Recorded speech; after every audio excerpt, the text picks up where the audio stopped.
Limit जरा जल्दी जल्दी आज आप सुनते नहीं क्योंकि आखिरी दिन मैं कह रहा हूँ कि थोड़ा सा इतना पढ़ लें कि आप मंडे को कुछ असाइनमेंट वगैरह करने के काबिल हो जाए। तो हमने सबसे पहले डिस्कस किया था मेरे बच्चे डॉक्ट्राइन ऑफ कॉर्पोरेट पर्सनालिटी। एक कंपनी जब रजिस्टर्ड हो जाती है खुद से एक इंसान बन जाती है और इस इंसान के भी वही राइट्स और ऑब्लिगेशन होते हैं जो आम इंसानों के होते हैं। इस कॉन्सेप्ट को हम कहते हैं डॉक्ट्राइन ऑफ कॉर्पोरेट पर्सनालिटी कि कंपनी एक कॉर्पोरेट इंसान बन गई है आम इंसानों की तरह। फिर मेरे बच्चे अगर आपको याद हो वो हमें पता चल गया कि नेचुरल पर्सन को कैसे डिनोट करना है आर्टिफिशियल पर्सन को और दोनों को कैसे डिनोट करना है कि लफ्ज पर्सन ये दोनों के लिए है। फिर मेरे बच्चे अगर हमने ये मेरा ख्याल है कि ये करेक्टरिस्टिक्स इसमें भी आपको कोई दिक्कत नहीं होगी और ना ही होनी चाहिए कि कंपनी क्या कर सकती है कॉन्ट्रैक्ट कर सकती है आम इंसानों की तरह उधार लेकर वो वापस भी करेगी डेफिनेटली और एसेट्स रख सकती है जैसे आप लोगों के एसेट्स होते हैं आपकी प्रॉपर्टीज हैं बड़ी सारी माशाल्लाह डीएचए में इधर उधर बहरिया में। तो ये लोगों से पैसे जो दिए हों वो वसूल भी कर सकती है उधार पे चाहे सामान बेचा हो। उसके बाद हमने डिस्कस किया था कि कंपनी क्योंकि आर्टिफिशियल पर्सन है खुद को मैनेज नहीं कर सकती इसलिए हम शेयर होल्डर में से डायरेक्टर को अपॉइंट करते हैं जो इसको मैनेज करते हैं।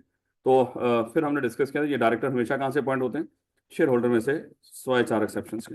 उसके बाद हमने डिस्कस किया था कंपनी खुद इंसान है तो अपना टैक्स भी खुद ही पे करेगी।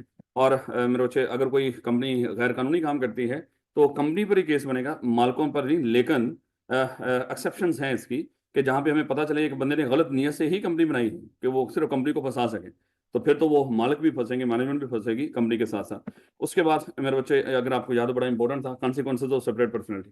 पहले तो मुझे बताओ इस कॉन्सेप्ट को हमने किससे जुदा किया था किसी से effect of registration of a company के साथ क्योंकि इन दोनों का हमने आपस में मर्ज नहीं करना। ये बार बार जिक्र इसलिए करते हैं कि मेरे अच्छे पेपर में जाके फिर ये चीज़ें एक पछतावा ही बन जाती हैं जो 6 महीने हम झेलते हैं। बेहतर यही है कि उसकी चीज़ों को हम बार बार यहीं पे जिक्र कर करके उन चीज़ों को सही कर लें। तो consequences of separate personality discuss किया था कि कंपनी बनने के तो कई इफेक्ट होते हैं लेकिन हमने कंपनी को मालिकों से अलग इंसान क्यों तस्वर किया है। हम कहते हैं कि कंपनी खुद एक इंसान है ये खुद एक इंसान है लेकिन इसकी वजह क्या है। हमने कहा था इसकी तीन वजूहत। एक तो हम चाहते थे अगर ये अलहदा इंसान हो जाएगा मालिकों से जबकि ये अलहदा नहीं होता सोल ट्रेडर और पार्टनरशिप में तो वहां पे मालिकों की लायबिलिटी बेचारों की अनलिमिटेड होती है। हम कहते हैं कि यहाँ पे कंपनी अलहदा इंसान बन जाए अपने मालिकों से अलहदा तो ये इंसान अपने मामला के लिए लायबिलिटीज के लिए खुद जिम्मेदार हो मालिकों की लायबिलिटी लिमिटेड हो जाए एक तो हमारा ये मकसद है। उसके बाद हमने डिस्कस किया था और कंपनी को हमने इसलिए भी अपने मालिकों से अलहदा किया है क्योंकि सोल ट्रेडर और पार्टनरशिप में जैसे ही मालिक मरते हैं मेरे बच्चे वो सोल ट्रेडर या पार्टनरशिप वो खत्म हो जाती है।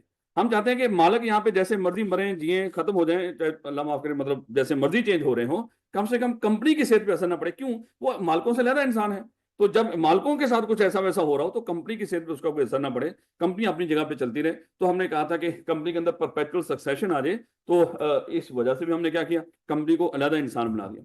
उसके बाद मेरे बच्चे हमने डिस्कस किया था कि जो कंपनी के जो मालिक हैं हम चाहते हैं मालिकों का जो स्टेटस है वो अलहदा रहे और वही मालिक क्या बनेंगे कल उस कंपनी के डायरेक्टर भी बनेंगे। तो डायरेक्टर का स्टेटस अलहदा यानी कि हमने ऑनरशिप को कंपनी की मैनेजमेंट और कंट्रोल से सेपरेट कर दी। लेकिन मेरे बच्चे अगर ये कंपनी अलहदा इंसान ना होती और मेरे बच्चे उसके बाद कंपनी के अंदर हम एक डायरेक्टरशिप का और ये डायरेक्टर अपॉइंट करना कानूनी जिम्मेदारी होती है। ये ना समझिएगा कि आपकी स्वावलंबित है आप कोई कंपनी बनाओगे उसमें डायरेक्टर अपॉइंट करो या ना करो। हम शेयर होल्डर के तौर पे उसमें काम करते रहे नहीं नहीं। कंपनी अगर आपने बना ली उस कंपनी में काम करने के लिए आपको किसको अपॉइंट करना पड़ेगा मैनेजमेंट कंट्रोल किसके सुपुर्द करना पड़ेगा डायरेक्टर्स के ये कानूनी रिक्वायरमेंट है। और कुछ कंपनी के अंदर तो आगे हम जाके डिस्कस करेंगे कि इस कंपनी ने कम से कम कितने डायरेक्टर अपॉइंट करें जितने ज्यादा जितने मर्जी अपॉइंट कर लो लेकिन कम से कम जितने लॉ ने बताए होंगे उतने तो लाजमी अपॉइंट करने पड़ेंगे। हमने कहा कि एक और भी वजह थी कंपनी को लहदा इंसान बनाने की। हम ये चाहते थे कि कंपनी को मैनेज करने वाले लोग अलहदा हो जाएं और उसके मालिक अलहदा हो चाहे मालिक ही मैनेज कर रहे हो लेकिन मैनेज करने का स्टेटस उनका अलहदा हो मालिकों वाला स्टेटस अलहदा हो। जैसे हमने इसको कंपेयर किया था कि हमारे जो एमएनएज हैं हम उनको लेट करके असेंबली में भेजते हैं उन्हीं एमएनएस में से हम क्या करते हैं एक वजीरों की और प्राइम मिनिस्टर की एक कबीना बना देते हैं कि ये क्या करेंगे मुल्क को चलाएंगे। हालांकि हमने सारे एमएनएस मुल्क को चलाने के लिए भेजे थे वहां लेकिन वो क्या करते हैं अपने में से चंद लोगों को जो भी वजीर शजीर वो बना। तो कल अगर हम उनको वजारत के ओहदे से फारिग करते हैं तो वो मेरे बच्चे वजारत उनको एक अजाफी चार्ज मिला हुआ था वो वजारत के ओहदे से फारिग होंगे लेकिन एमएनएस अपनी जगह पर सेम यहां पर था एक शेयर होल्डर ही डायरेक्टर बनेंगे। तो कल अगर हम उसको डायरेक्टर के ओहदे से निकाल दें हम कहेंगे डायरेक्टर का उसका ओहदा अलहदा था शेयर होल्डर वाला अलहदा है। अगर डायरेक्टर के ओहदे से निकाल भी दोगे तो वो शेयर होल्डर अपनी जगह पे। हाँ चलो एक चीज बताओ मिस्टर ए इस कंपनी का शेयर होल्डर है और अपनी शेयर होल्डिंग की बेस पे वो डायरेक्टर भी बन गया लेकिन उसने अपने सारे शेयर्स किसी और को बेच दिए।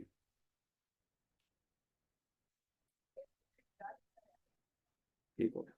और फिर हमने डिस्कस किया था कि डायरेक्टर लाजमी तौर पे कंपनी का शेयर होल्डर होना जरूरी है। तो फिर बताओ, ना डायरेक्टर रहेगा ना शेयर होल्डर रहेगा, क्योंकि अब वो कंपनी का मेंबर या शेयर होल्डर नहीं है। क्योंकि कंपनी का डायरेक्टर कौन बन सकता है? जो शेयर होल्डर है। जब उसने अपने शेयर ही किसी को बेच दिए, अब वो शेयर होल्डर ही नहीं, तो कंपनी का डायरेक्टर नहीं रह सकता। तो जब शेयर होल्डर के ओहदे से निकालेंगे, ना वो शेयर होल्डर रहेगा ना डायरेक्टर, वो बड़ा है। जैसे जिस तरह मान लो एक एक बंदा, उसका एमएनए का इलेक्शन, मान लो कि काजी फायदी साहब के पास गया, और वो था बंदा पीटीआई का, उसने क्या कर दिया, उसका जो इलेक्शन था वो किसी नून लीग के फेवर में उसने दे दिया, उसका जो भी फैसला था काजी साहब ने, कि यहाँ पे पीटीआई का जीते हुए बंदे को ये नहीं जीता, उसने कह दिया कि नून लीग का जीता है। वो जो बंदा, वो एमएनए भी था और वजीर भी बना हुआ था। तो मेरे बच्चे, अब ना वो एमएनए रहेगा और ना ही वजीर रहेगा। एम ही समझा रहा हूँ बिला वजह, ताकि आपको ये थोड़ा सा पता हो कि भाई डायरेक्टर एक अजाफी ओहदा है, शेयर होल्डर के सर पे एक अजाफी पग बांधी है हमने। अगर हम वो पग उतार दें, उसको डायरेक्टर के ओहदे से निकाल दें, शेयर होल्डर अपनी जगह पे रहेगा। लेकिन अगर शेयर होल्डर ही निकाल दें, तो फिर तो मेरे बच्चे वो डायरेक्टर भी नहीं रहेगा, क्योंकि आपने बंदा ही गायब कर दिया वहां से, सादा अल्फाज में।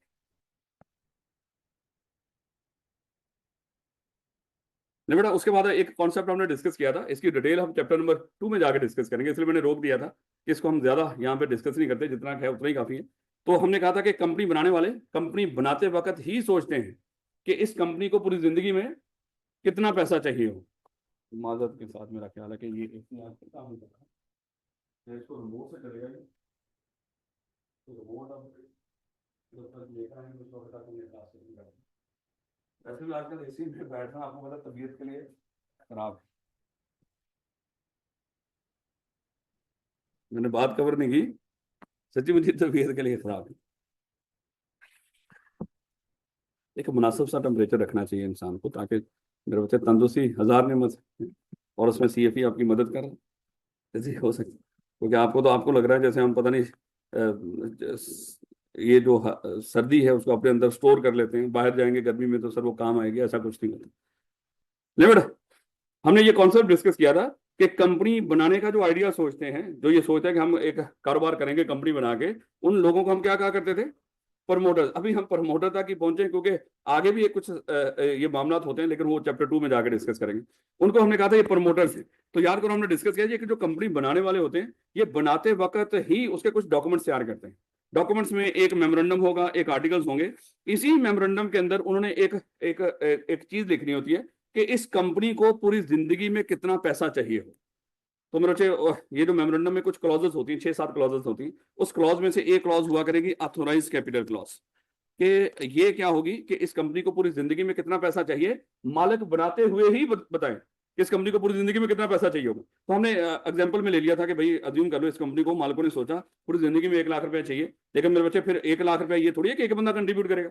हम तो चाहते हैं कि कई लोग शेयर करें उसको, लेकिन शेयर किस तरह करेंगे, किस लिहाज से वो हिस्से अब वो कंट्रीब्यूट करेंगे। हमने उसके लिए एक सादा सा तरीका बना लिया। हमने कहा कि हम ऐसा करते हैं, कंपनी को 1 लाख रुपए चाहिए ना, उसको हम 10-10 रुपए के 10,000 हिस्सों में डिवाइड कर देते हैं इस कंपनी। यानी कि कंपनी के हमने 10,000 हिस्से बना दिए, और एक हिस्से की औकात कितनी है? 10 रुपए।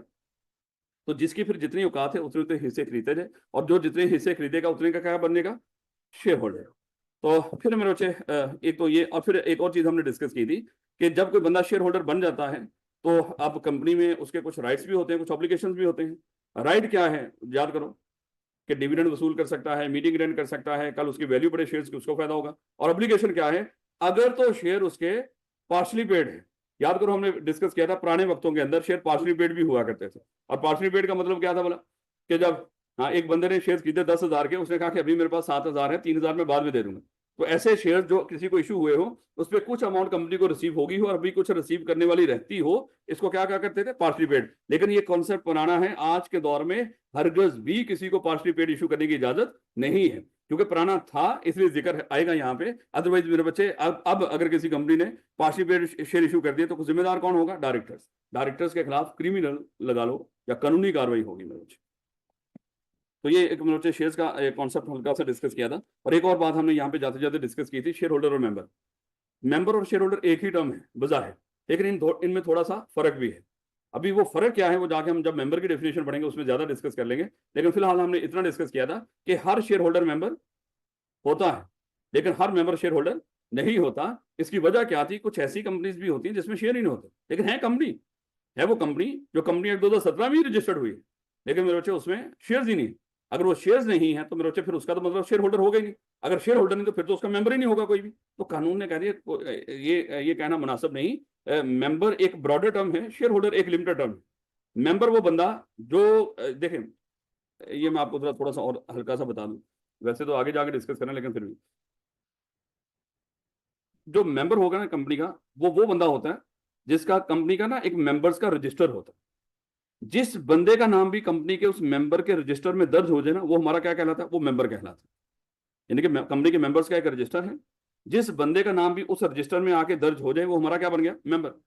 अब वो कैसे दर्ज हो सकता है कंपनी के रजिस्टर में नाम आपका दर्ज, या तो मेरे बच्चे अगर वो कंपनी हैविंग शेयर है, यानी कि शेयर कैपिटल उसके पास, वो शेयर इशू करेगी, जो बंदा शेयर खरीदेगा वो शेयर अपने नाम पे ट्रांसफर करेगा और उसका नाम कहां पे आ जाएगा, रजिस्टर के अंदर। वो शेयर होल्डर क्या बन जाएगा, उस कंपनी का मेंबर। लेकिन जो कंपनी मेरे बच्चे उसके शेयर ही नहीं जिसके पास, लेकिन मेंबर का रजिस्टर तो है, इसका मतलब क्या हुआ, इस कंपनी, ऐसी कंपनी जिसके पास शेयर्स ना हो लेकिन मेंबर्स का रजिस्टर है, उसके मेंबर्स हैं, तो फिर इस कंपनी में लोग मेंबर कैसे बनते होंगे। हाँ, उसका एक मेंबरशिप का प्रोसेस होता है। तो फिर वहां पे मेंबर कैसे बनते हैं, उसके प्रोसेस को फॉलो करते हुए वो जितने भी स्टेप्स होंगे सारे पूरे करते करते करते जाके हमारा नाम कहां पे आ गया, रजिस्टर में। जब रजिस्टर में हमारा नाम आ गया, हम उस कंपनी के मेंबर बन गए बगैर शेयर्स के। तो मेरे बच्चे, मेंबर एक ब्रॉडर टर्म है, शेयर लिमिटेड है। शेयर सिर्फ उसके लिए, शेयर होल्डर उसके लिए बोला जाता है जो शेयर होल्डर है, जबकि मेंबर शेयर वाला भी होता है और बगैर शेयर वाला भी होता है। याद रखोगे इस बात को, बाकी चीजें जाके इंशाल्लाह हम आगे डिस्कस करेंगे इसमें।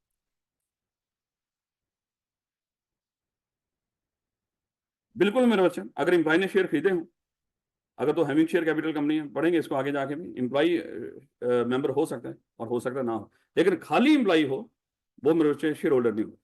अगर मान लो कि ये CFA कंपनी है और आप लोग यहाँ पे काम करते हो, आप मेरे बच्चे इस कंपनी के मेंबर नहीं है, लेकिन मान लो कि हमने एम्प्लॉय शेयर स्कीम के अंदर आप लोगों को कोई हजार शेयर भी दे दिए हैं, तो शायद अब आप क्या बन गए, शायद क्या पक्की बात है, आप इस कंपनी के एम्प्लॉय भी हो और साथ शेयर होल्डर भी हो। लेकिन ये कहना कि एम्प्लॉय शेयर होल्डर ही होता है या मेंबर होता है कंपनी का, नहीं नहीं मेरे बच्चे, एम्प्लॉय मेंबर नहीं होता। मेंबर लफज मालिकों के लिए है, यानी कि जो इस कंपनी के मालिक हैं, जैसे आई कैप के मेंबर होते हैं ना, लफज सुना ना। आप आई कैप के मेंबर हो या स्टूडेंट हो, दोबारा सोचो, आप आई कैप के मेंबर हो या स्टूडेंट हो। जो कह रहे हैं हम सब मेंबर हैं, जरा हाथ खड़ा करो, उनको शर्म आनी चाहिए, अभी बड़ी बड़ी दूर है मामला, अभी स्टूडेंट हो। अब मेरे बच्चे, आई कैप के जो मेंबर हैं, क्या आपको पता है वो आई कैप के मालिक हैं। आई कैप के मेंबर आई कैप के मालिक हैं, और आई कैप भी एक बॉडी कॉर्पोरेट है, वो भी एक इंसान है, आई कैप भी, और उसके भी मालिक। और उसके मालिक कौन होते हैं, जो उसके मेंबर बनते हैं। अब मेरे बच्चे मुझे बताओ, आई कैप के मेंबर क्या शेयर खरीद के बनते हैं, या उसका एक प्रोसेस है, उसका एक प्रोसेस है, और वो प्रोसेस फॉलो करते हुए जब आपका आई कैप के मेंबर्स में नाम दर्ज हो जाता है तो आप भी मेंबर बन जाएंगे, और आई कैप के मालिकों में से आप भी एक मालिक होंगे। ऐसे ना मेरे बच्चे, तो इसलिए मेरे बच्चे कुछ ऐसी कॉर्पोरेशन होती हैं जहां पे हम शेयर खरीद के, लेकिन एम्प्लॉय वहां पे आई कैप के अंदर बड़े सारे एम्प्लॉय भी काम कर रहे हैं, क्या वो आई कैप के एम्प्लॉय जो है वो आई कैप के मेंबर हैं।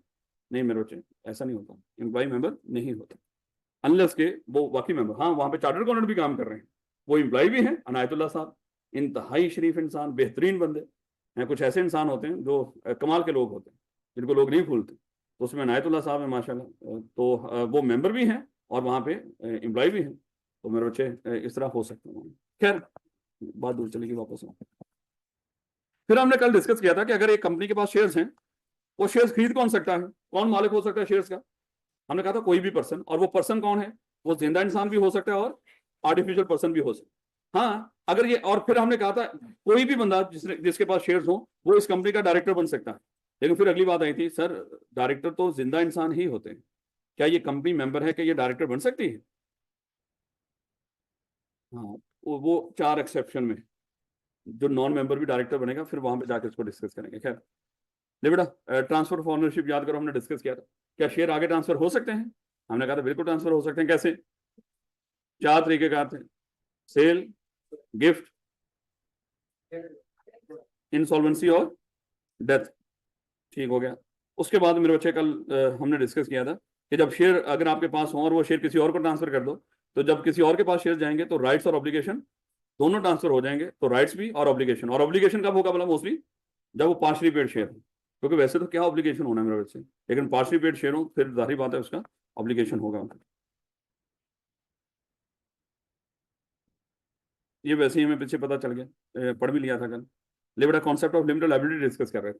हमने कहा था कि लिमिटेड लायबिलिटी, अगर कंपनी के लिहाज से हम लिमिटेड लायबिलिटी डिस्कस करते हैं, सबसे पहले देखो कंपनी में तीन तरह के, वैसे तो बड़े सारे लोग इन्वॉल्व होते हैं, लेकिन जो मेन जिन पे हमें शक होता है कि इनकी लायबिलिटी क्या हो, एक कंपनी के मालिक, और एक कंपनी खुद भी इंसान है उसकी लायबिलिटी, और एक कंपनी चलाने वाले बोर्ड ऑफ डायरेक्टर, इनकी लायबिलिटी क्या हो।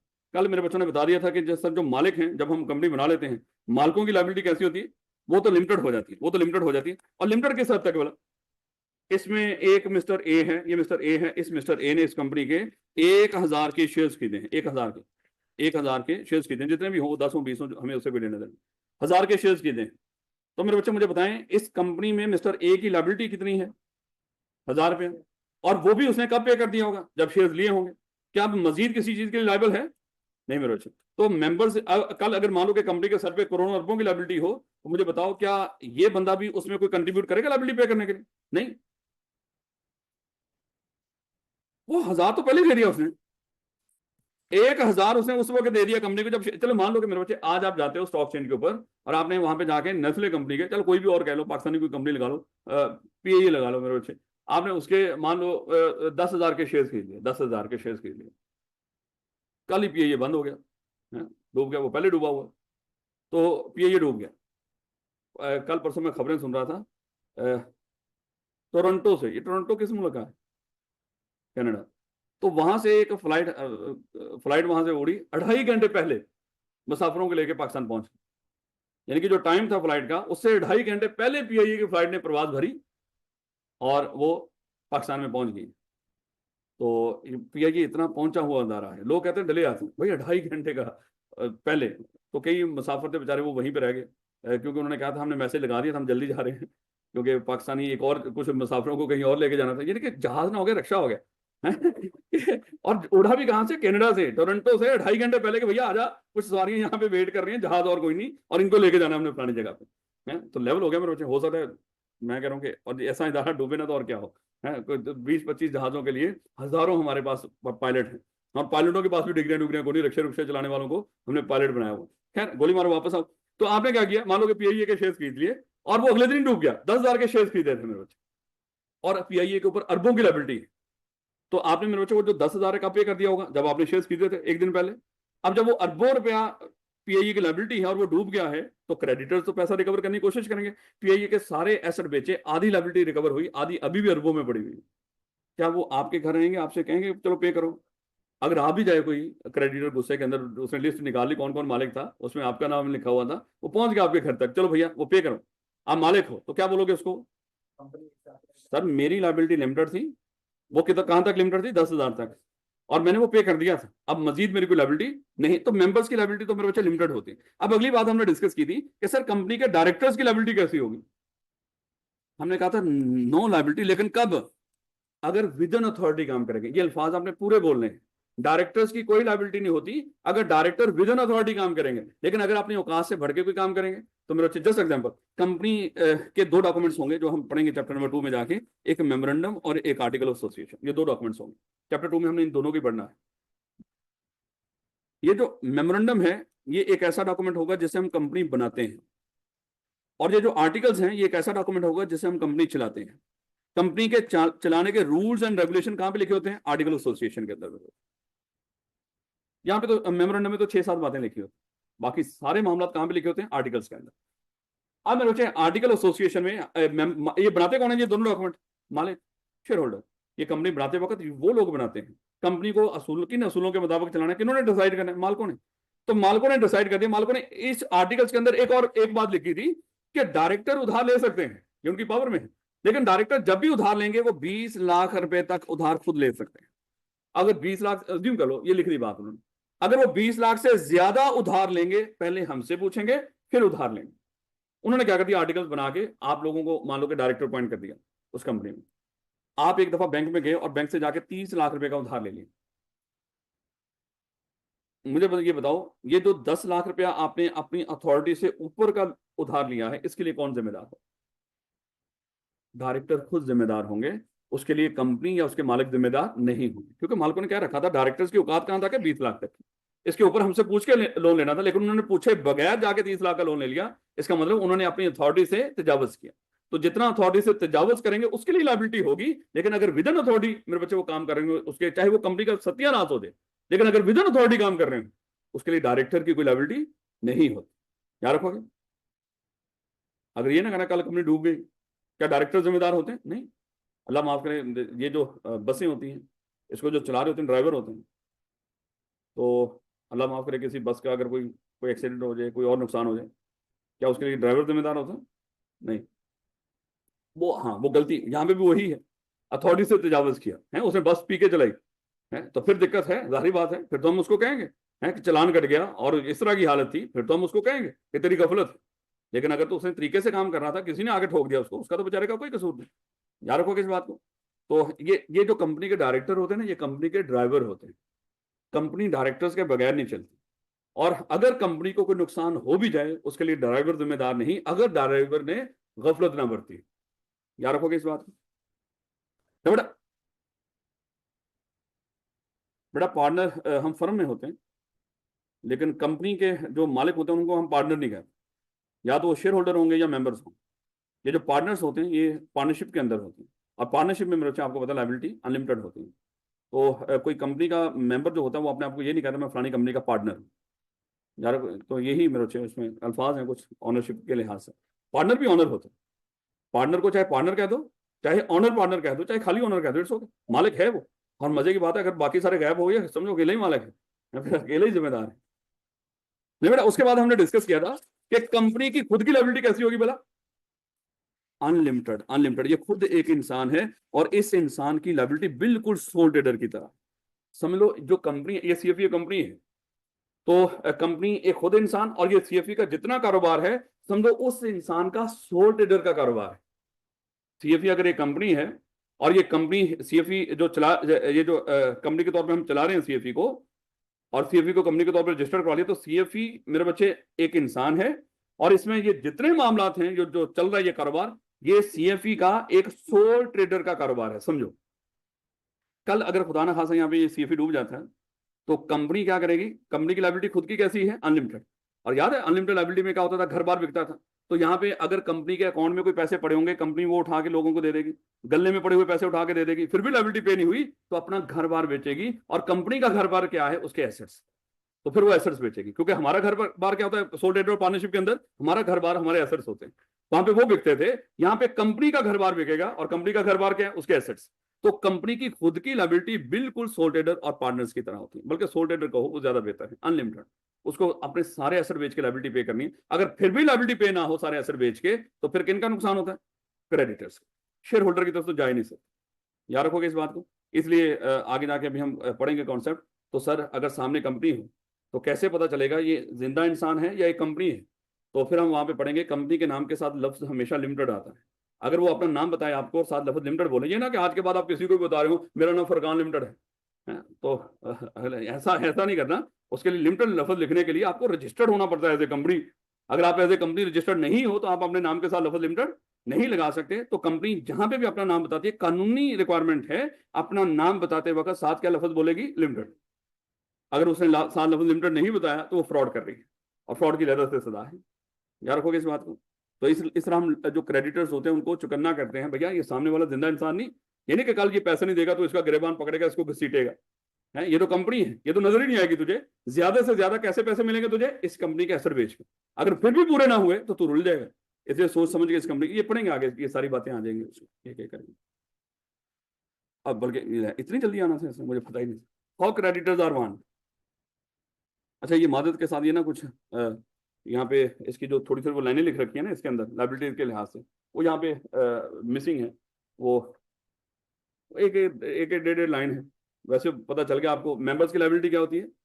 लिमिटेड। और कहाँ तक? जितनी उन्होंने इन्वेस्टमेंट की, और इन्वेस्टमेंट की शक्ल में करते हैं शेयर्स खरीद के। डायरेक्टर्स की लाइबिलिटी क्या होती है? नो लाइबिलिटी, लेकिन अगर विद एन अथॉरिटी काम कर रहे हैं। और कंपनी की खुद की लाइबिलिटी क्या होती है? अनलिमिटेड। तो ये बातें वहां पे लिखी है, लेकिन रीड करेंगे इसको। मैं इंशाल्लाह मंडे को क्लास होगी उसमें रीड, क्योंकि मुझे आप पे कतई भरोसा नहीं, यकीन कर लो। अगर आप मुझे किसी तरह का कोई 100 याद दे भी दोगे ना कि सर यकीन कर लो हम कर लेंगे, मुझे फिर भी आप पे कोई भरोसा नहीं होता, और आ भी नहीं सकता मेरे बच्चे।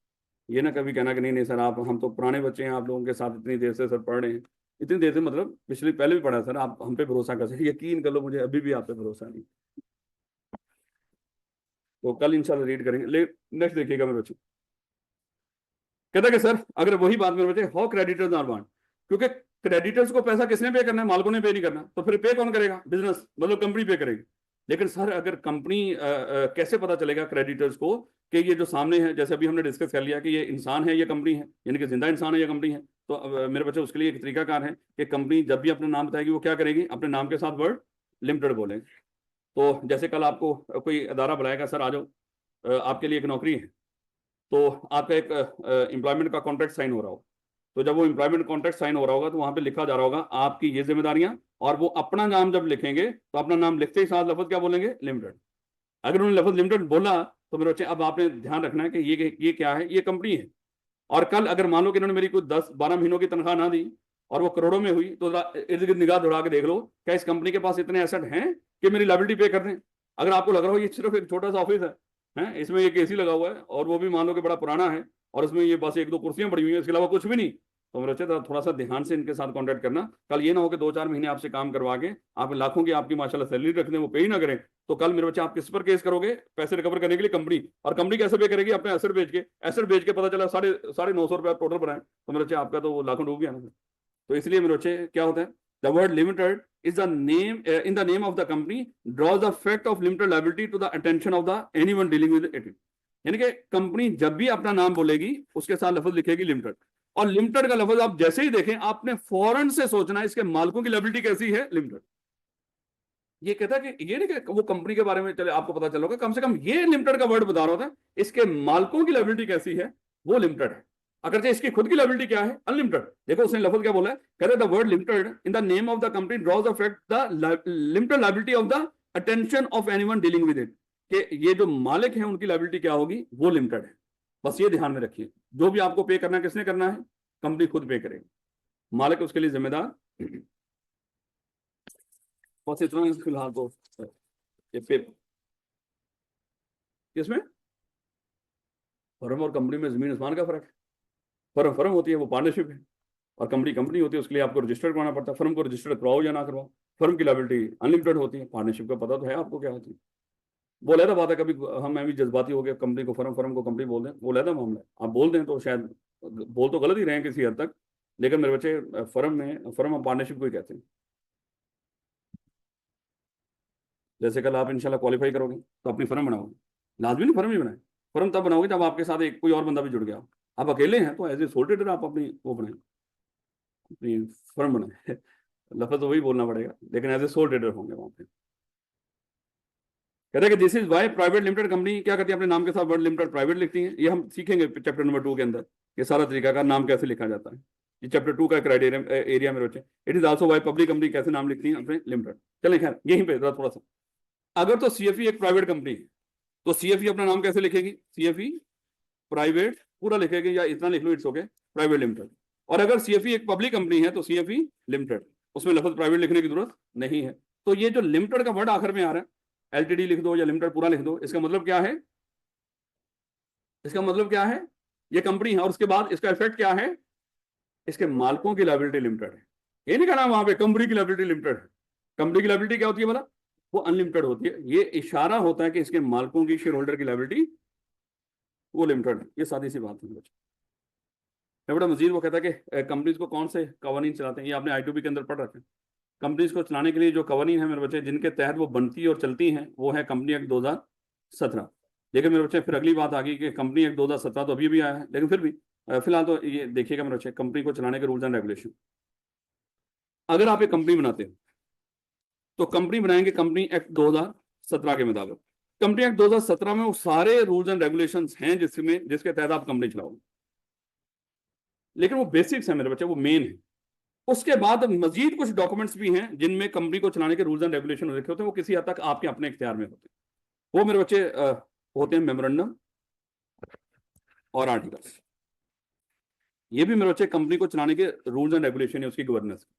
यानी कि सादा अल्फाज में अगर हम ये कहें कि कंपनी कैसे चलाई जाती है, हम कहेंगे कंपनी एक्ट 2017 के मुताबिक, और फिर कंपनी को चलाने के मजीद 2 डॉक्यूमेंट्स होते हैं, मेमोरेंडम और आर्टिकल्स। ये भी मेरे बच्चे डॉक्यूमेंट्स हैं, लेकिन इन डॉक्यूमेंट्स के अंदर जो भी लिखा होता है, जब चैप्टर नंबर 2 पढ़ेंगे मेरे बच्चे फिर आपको ज़्यादा डिटेल में पता चलेगा कि इनके अंदर क्या लिखा होगा, और जो इनके अंदर लिखा भी होगा वो सारे का सारा कंपनी एक्ट 2017 के मुताबिक ही होगा। लेकिन आप अपनी कंपनी के अपने खुद असूल बनाएंगे, वो असूल भी मेरे बच्चे क्या बन जाएंगे, उस कंपनी के रूल्स एंड रेगुलेशन।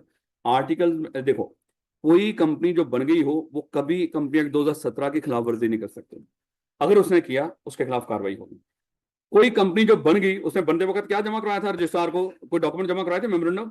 मेमोरेंडम के अंदर जो लिखा होगा, मान लो कि उसने लिख रखा है हमारी कंपनी का ऑथराइज कैपिटल कितना है, 1 लाख रुपए। वैसे ही समझा रहा हूं, अभी ये बातें आगे आनी। हमारी कंपनी का ऑथराइज कैपिटल कितना है, मेमोरेंडम के अंदर लिखा हुआ है 1 लाख रुपए।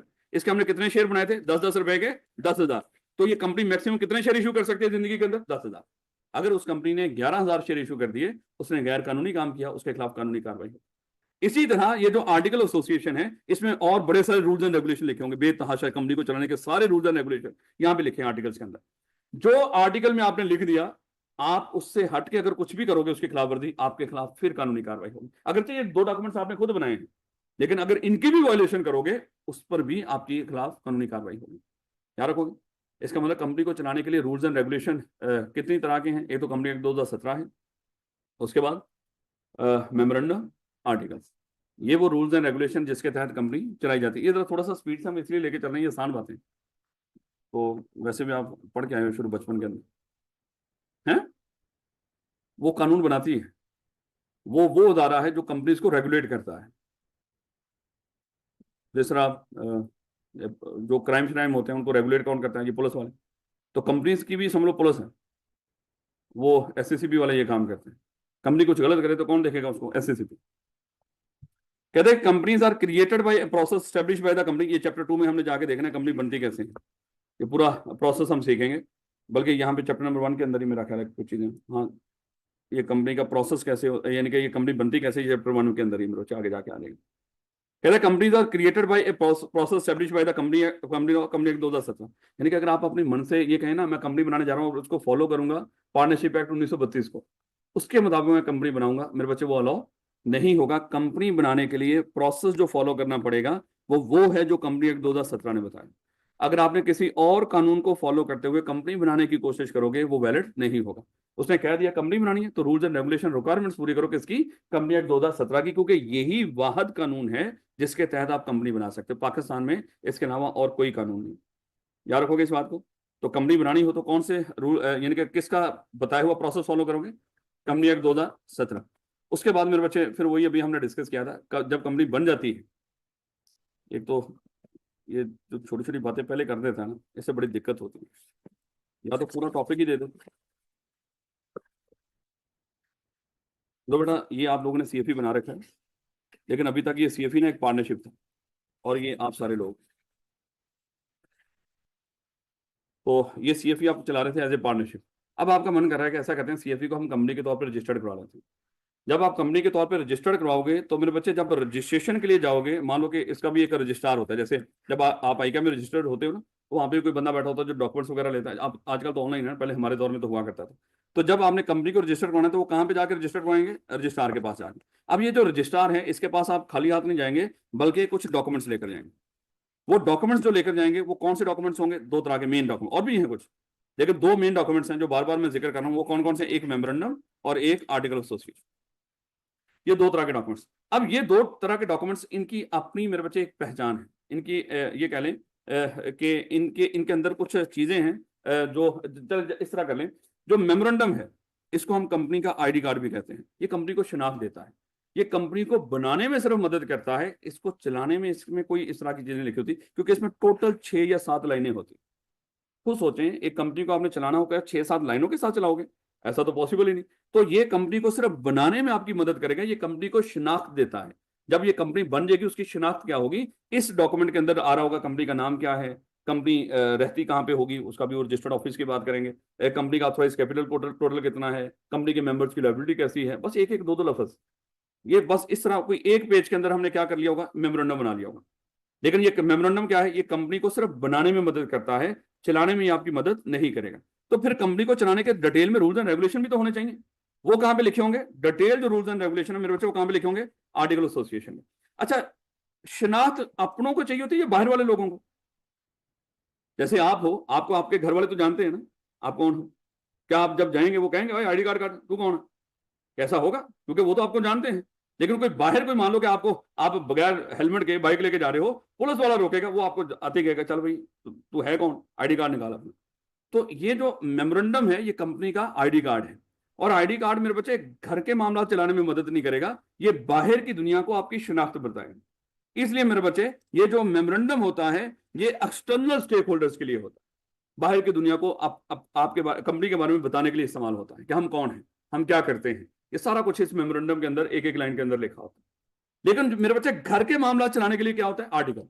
तो आर्टिकल इंटरनली फोकस्ड होता है, ये घर के मामला को चलाने के लिए होता है, और मेमोरेंडम एक्सटर्नली फोकस्ड होता है, ये बाहर की दुनिया को आपकी शिनाख्त बताता है। याद रखोगे इस बात को।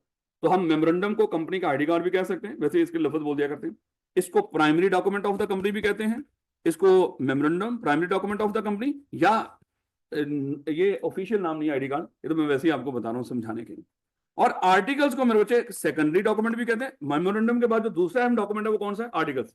सेकेंडरी डॉक्यूमेंट भी कह सकते हैं और इसको आर्टिकल्स भी कह सकते हैं। और ये किन को फोकस करता है, इंटरनल मामला। और मेमोरेंडम किन को फोकस करता है, एक्सटर्नल मामला। ये चीजें मेरे बच्चे थोड़ी सी मेरा ख्याल है मुश्किल तो नहीं। कंपनी बनाने के लिए दो डॉक्यूमेंट चाहिए होते हैं, कौन कौन से, मेमोरेंडम और आर्टिकल्स।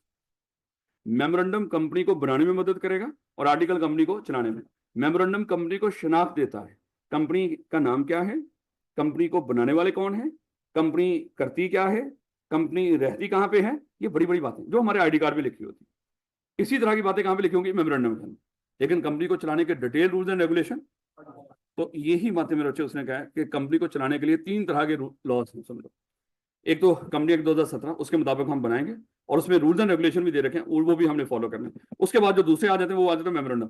एक कंपनी मस्ट, ऑप्शन नहीं है आपके पास, कोई कंपनी बन ही नहीं सकती जब तक उसके मेमोरेंडम ना हो। मेमोरेंडम होगा तो आप मेरे बच्चे उसको रजिस्टर करवाने जाओगे। जैसे आप अगर सीए करना चाहते हो तो मस्ट है आपके लिए आपका इंटर हुआ हो।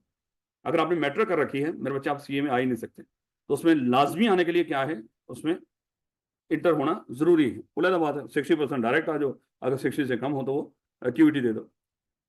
खैर, एक company must also have a written constitution.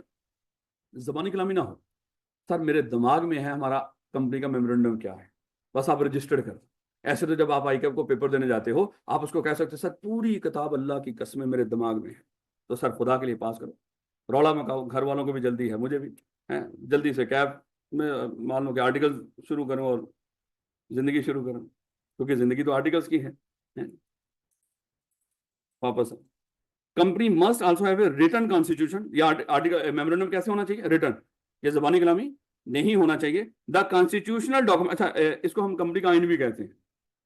दोबारा देखिएगा, मेमोरेंडम कह दो, उसके बाद primary document of the company कह दो, या कॉन्स्टिट्यूशन ऑफ द कंपनी कह दो। ये सारे नाम, आईडी कार्ड इनफॉर्मल है, ये फॉर्मल नाम है इसके।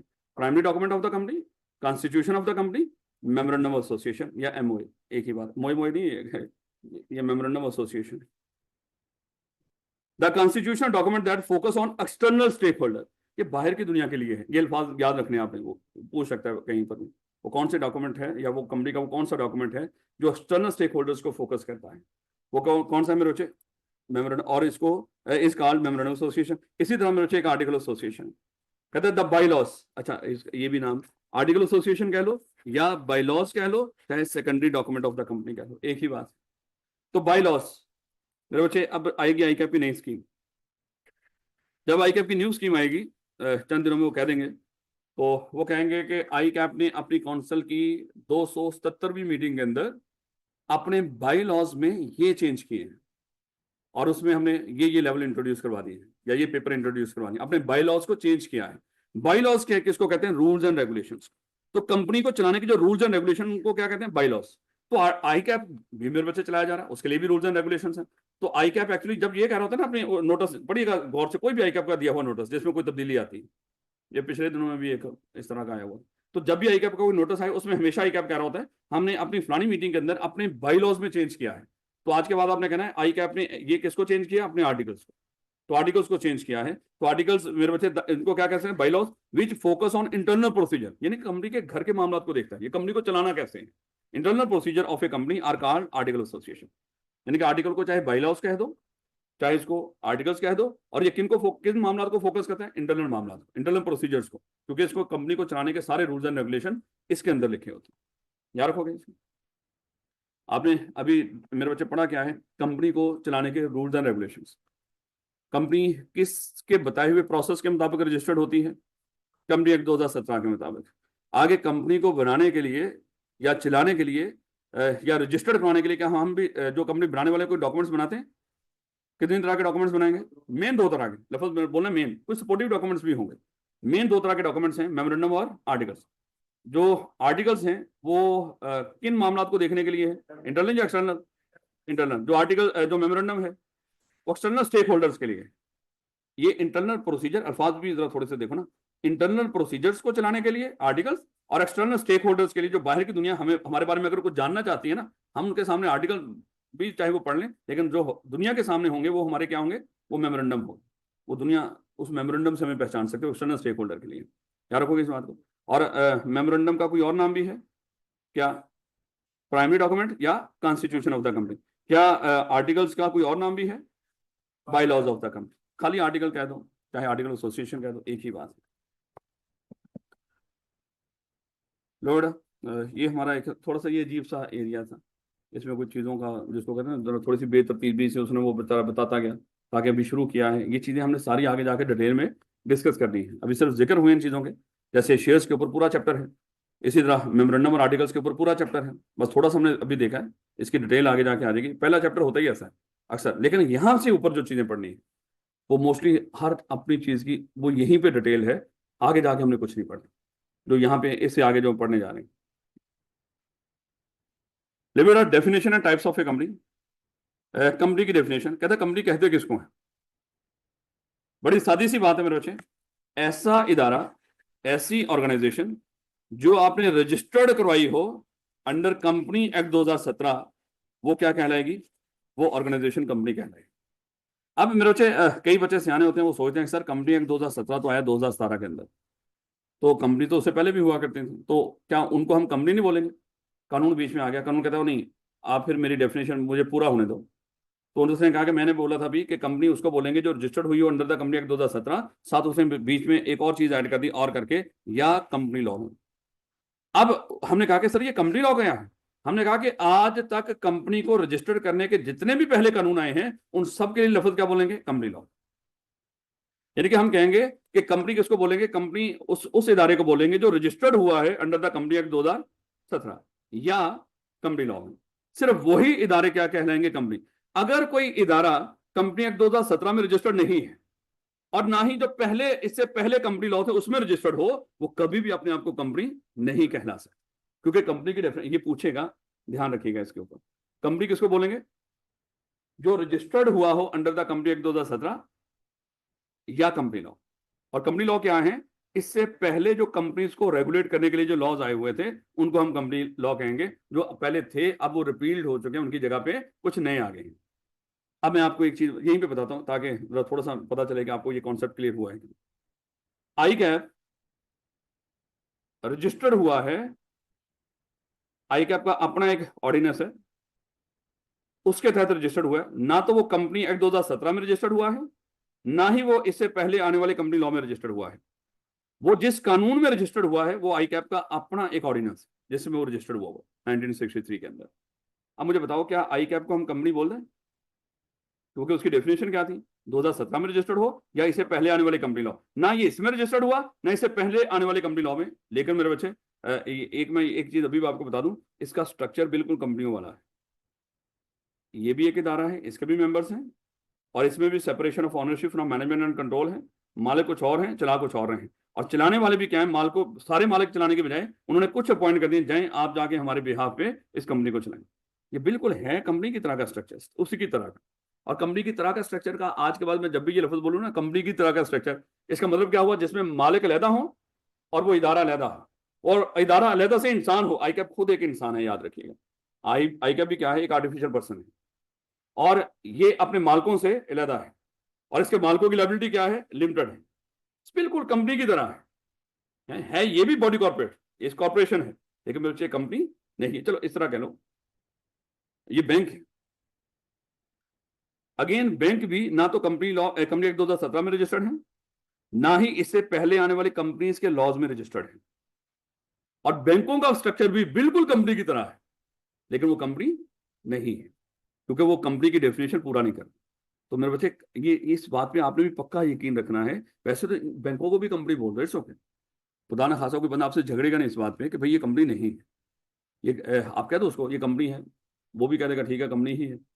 आम आम दुनिया में जैसे मर्जी जो मर्जी करते रहो, लेकिन मेरे बच्चे जब आपने पेपर पास करना है इस चैप्टर के पॉइंट ऑफ व्यू से, आज आपको पता चल जाना चाहिए जो लफ्ज कंपनी है सिर्फ वो ही अपने साथ लिख सकता है या बोल सकते हैं, या उसी को बोलेंगे जो इस कानून के तहत रजिस्टर्ड हुआ।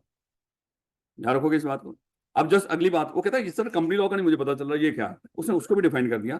कंपनी लॉ का मतलब क्या है? कहता है कि company law means a repealed companies act, वो कंपनी एक्ट जो रिपील्ड हो चुके हैं उनकी जगह पे कुछ नए आ गए। ये कौन से थे? कंपनी एक्ट, कंपनीज एक्ट 1913 में आया होगा, कंपनीज ऑर्डिनेंस 1984, हम लोगों ने ये सारा यही पढ़ा था, हमारे दौर में यही था। उसके बाद 2016 में जाके चेंज क्यों हुआ है? क्योंकि हम 90s के लोग हैं, तो इसलिए मेरे बच्चे हमारे दौर में ये कंपनीज ऑर्डिनेंस 1984 चला करता है। उसके बाद मेरे बच्चे कंपनीज ऑर्डिनेंस आया। अच्छा, ये ऑर्डिनेंस और एक्ट का फर्क तो पता ना, जिन्होंने बिलो पढ़ा हुआ, याद है ना? वो सेनेट और असेंबली से होता हुआ कोई बिल सदर साहब के पास जाता था, और सदर जब उसको साइन कर देता था तो एक्ट बनता था।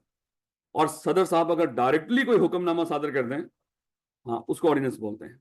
इसका मतलब क्या हुआ? और ऑर्डिनेंस की जिंदगी कितनी होती है? 120 दिन। अगर 120 दिन के अंदर उसको असेंबलियां, सेनेट और नेशनल असेंबली उसको अगर मान लो कि एक्सेप्ट कर लें, उसको वो भी अप्रूव कर दें, तो उसको दवा मिल जाता है, वो समझो उसको जिंदगी मिल गया पक्की पक्की, जब तक उसको खत्म ना कर दिया जाए। वैसे भी ये प्रैक्टिस एंड प्रोसीजर ऑर्डिनेंस आया पिछले दिनों में, लेकिन आपको क्या पता ये क्या होता है, क्योंकि आपके जजीरे का तो इससे कोई ताल्लुक ही नहीं, इस गोले के साथ, इस मुल्क के साथ। लेकिन वापस आओ, कहता है कि कंपनी लॉ कौन से हैं? कंपनी लॉ मींस द, अच्छा मींस का मतलब ये जो लफ्ज होता है मींस, एक होता है लफ्ज इंक्लूड। जब वो लफ्ज को शुरू करते हैं इंक्लूड, इंक्लूड का मतलब होता है कि जो चीजें आपके दिमाग में हैं वो भी हैं, मैं भी कुछ बता रहा हूँ, इन दोनों को मिला रहा हूँ। लेकिन जब वो लफ्ज बोले ना मींस, मतलब यही जो मैं यहाँ पे आपको बता रहा हूँ, इसके अलावा कुछ नहीं। तो company law means the repealed companies act 1913, companies ordinance 1984, companies ordinance 2016 and also include company act 2017। ये सारे क्या हैं? ये मेरे बच्चे को कंपनी लॉ, ये वाले, ये कंपनी लॉ, ये वाले जो अब नहीं। अब आखिरी ये वाला, चलो मुश्किल बात तो नहीं। कंपनी किसको बोलेंगे? जो रजिस्टर्ड हुआ हो अंडर द कंपनी एक्ट 2017 या कंपनी लॉ। और फिर कोई बंदा अगर आपसे पूछ ले कंपनी लॉ क्या है, वो रिपील्ड जो कंपनीज के लॉज हैं, चाहे वो 1913 वाला हो, 1984 वाला हो, चाहे वो 16 वाला हो, चाहे ये 17, तो फिलहाल ये है ही, अभी वो चल रहा है। तो ये मेरे बच्चे unless the context provide otherwise, यानी कि अगर कहीं पे स्पेसिफिकली इनको वो कह देंगे, बात का होता है ना कि फलाना इदारा है गवर्नमेंट, उसको कहते हैं हम इसको कंपनी ही मानेंगे, वो अलग मामला है। फिलहाल कंपनी हम उसको मानेंगे जो ये वाली रिक्वायरमेंट्स पूरी करेगी।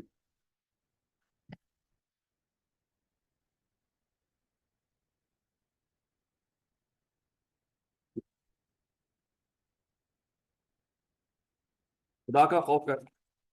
अब लो भाई बच्चे, नहीं सवाल पूछा करो मेरे बच्चे, ये ना कहना कि कभी क्योंकि अब मैंने आपको पहले दिन ही बताया था कि बच्चे सवाल ही नहीं करते। तो मेरे से सवाल किया करो, बोला था बात है, बात का सवाल ऐसे होते हैं, मैं गैर असरारी तौर पे कुछ आपका एम इस तरह की बात कह रहे थे, लेकिन सवाल अच्छा होता है। बेटा आप लोग खुद ही बताएं। बच्चा कह रहा है कि सर एक नॉट फॉर प्रॉफिट ऑर्गेनाइजेशन है, एनजीओ टाइप की कह लें इस तरह की, नॉट फॉर प्रॉफिट ऑर्गेनाइजेशन है, क्या उसके शेयर होल्डर्स होते हैं? मैं इसी बच्चे को, आपका नाम क्या है बेटा? जवाद। जवाद ने क्या किया, एक ऐसी ऑर्गेनाइजेशन के शेयर्स खरीद लिए जो नॉट फॉर प्रॉफिट है। इसका मतलब क्या हुआ, इसको कभी प्रॉफिट नहीं आएगा, क्योंकि प्रॉफिट के लिए बनी नहीं। अगर प्रॉफिट आ गया फिर तो चपेट पड़नी चाहिए ना भाई, तू तो नॉट फॉर प्रॉफिट है, तो प्रॉफिट कहां से निकाल के बैठी हुई? आपको पता ना इसका इनकम एंड एक्सपेंडिचर अकाउंट होता है बस। इनकम एंड एक्सपेंडिचर अकाउंट होता है, इतनी हमारी इनकम आई और इतना खर्चा हुआ, प्रॉफिट नहीं होता इसका। और देखो शेयर होल्डर को क्या मिलता है? डिविडेंड। और डिविडेंड हमेशा कहां से मिलता है? प्रॉफिट में से। तो प्रॉफिट तो इसका कभी आना ही नहीं, तो इसको कभी मिलना ही नहीं, तो कोई बंदा पागल है। नहीं, अल्लाह वास्ते को नहीं होता मेरे बच्चे, ऐसे नहीं होता। नॉट फॉर प्रॉफिट के शेयर्स नहीं होते, मेंबर्स होते। मेंबर्स हो सकते हैं। नहीं बेटा, चीजें थोड़ी सी यहाँ पे खराब हुई। हमने कहा कि सर कुछ और इदारे भी हैं जिन इदारों के अंदर मालिक हैं, ये वो इदारा है, मालिक और इदारा अलग अलग है, और वो ऑर्गेनाइजेशन खुद एक इंसान है और उसके मालिकों की लायबिलिटी लिमिटेड है और इस इंसान की लायबिलिटी अनलिमिटेड है। लेकिन मेरे बच्चे ये कंपनी नहीं है। हमने कहा कि सर ये तो कंपनी में होता है इस तरह का मामला, तो सर फिर इनको क्या बोलें? इसके लिए कानून ने एक और डेफिनेशन इंट्रोड्यूस करवा दी। उन्होंने कहा कि जो कंपनी की तरह के इंसान हैं, तरह के, लेकिन कंपनी नहीं, तो फिर उनके वो हम क्या करेंगे, उनके लिए एक अलग से डेफिनेशन रख देते हैं। उसके लिए मेरे बच्चे एक ब्रॉडर डेफिनेशन रख दी गई यहाँ पे, उसका नाम दे दिया बॉडी कॉर्पोरेट। अब कानून कहता है कि बॉडी कॉर्पोरेट क्या होगी, आज के बाद दिमाग में रखना आपने, बॉडी कॉर्पोरेट एक ब्रॉडर टर्म है। बॉडी कॉर्पोरेट में वो सारे इदारे आगे जिनका ये स्ट्रक्चर होता है, उसने सारे बता दिए 3 कैटेगरी के अंदर। उसने कहा कि हर वो इदारा जिसके मालिक और इदारा अलग और मालिकों की लायबिलिटी लिमिटेड हो और इदारा अलग से इंसान हो, तो उसको हम क्या करते हैं, उसको एक बॉडी कॉर्पोरेट की डेफिनेशन बनाते हैं, सबको उसमें रख देते हैं। अच्छा, सबसे पहले मुझे बताओ, क्या कंपनी में ये वाला स्ट्रक्चर होता है? कह रहा एक तो हम कर देते हैं इसके अंदर कंपनी, कि कंपनी भी क्या है, वो बॉडी कॉर्पोरेट है। उसके बाद उसने कहा, यानी कि बॉडी कॉर्पोरेट एक टर्म इंट्रोड्यूस करवा दी कि नहीं, ताकि इस तरह के लोग सारे उसके अंदर आ जाए। उसने कहा कि कई कंपनी ऐसी हैं जो मुल्क से बाहर इनकॉर्पोरेट हुई हैं लेकिन पाकिस्तान में काम कर रही हैं। अच्छा, मेरा ख्याल है आज यहीं पे रोकते हैं इसको, क्योंकि अगली क्लास हमारी जुमा है, वो सिर्फ बेचारी है ही 45 मिनट की आई2बी की। तो बॉडी कॉर्पोरेट से ऊपर ऊपर मेरे बच्चे आपकी असाइनमेंट होगी, जो आज शाम तक आपके ग्रुप्स में शेयर हो जाएगी। मंडे को आप लोगों ने इसको सॉल्व करके लेके ना, कल हम क्लास नहीं रखें ये रिजल्ट तक, क्योंकि 2-3 वीक है हमारे, सिर्फ ये 2-3 वीक सैटरडे ऑफ होगा। रिजल्ट के बाद मेरे बच्चे सैटरडे ऑन होगा, क्योंकि हमारी जो डेडलाइन है वो 15 जनवरी है। हमने बड़े सुकून से, और मादत ये अभी ये छोटी छोटी बातें, और जो पिछली बातों से जब ये कॉन्सेप्चुअली आएगा, जैसे अभी ये पहला टॉपिक शुरू हुआ है यहाँ पे जो थोड़ा सा कॉन्सेप्चुअली है, जो शायद पीछे आपने नहीं इस तरह का पढ़ा, तो यहाँ पे चीज़ें हम अब जरा थोड़ा सा डिटेल में आपको साथ लेके चलेंगे। अगर पीछे आप नहीं भी साथ चल सके उसके लिए